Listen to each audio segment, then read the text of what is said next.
even if I'm out when we lose a game, I feel like I lose a game. The feeling is this.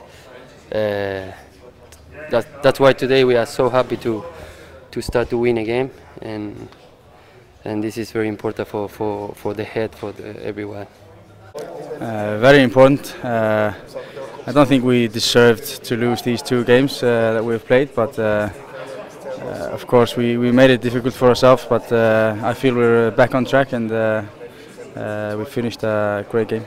Die Vorrunde ist noch nicht fertig. Wir sind bald fertig, aber es war eine kräfteraubende Vorrunde und doch haben wir die Reserve, und das haben wir jetzt schon mehrmals gezeigt, gegen GC, aber auch gegen Fiorentina. Und ich hoffe, dass wir jetzt so weitermachen können, auch in den letzten Spielen. Es ist vieles gelungen. Wir haben tolle Kombinationen gehabt, viele Abschlüsse.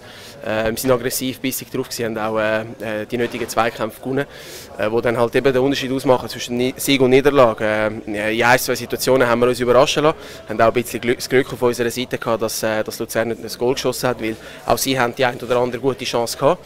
Aber ja, die 3 Goal und die 3 Punkte nehmen wir. Es ist, glaube ich, auch mal Zeit geworden. Also, ich glaube, das erste Mal, wo wir so deutlich geführt haben. Meistens haben wir nach einer Führung ein bisschen nachgelassen und ja, das Spiel nicht mehr weiter durchgezogen.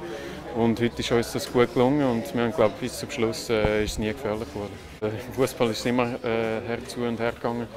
Aber es ist so in der Liga und auch international. Damit müssen wir uns abfinden und wir können auch fighten. Wir können nicht nur spielerisch bestehen, sondern müssen auch unsere Zweikämpfe gewinnen und diese Sachen gut machen. Und dann sehen wir, ist heute sehr gut gelungen.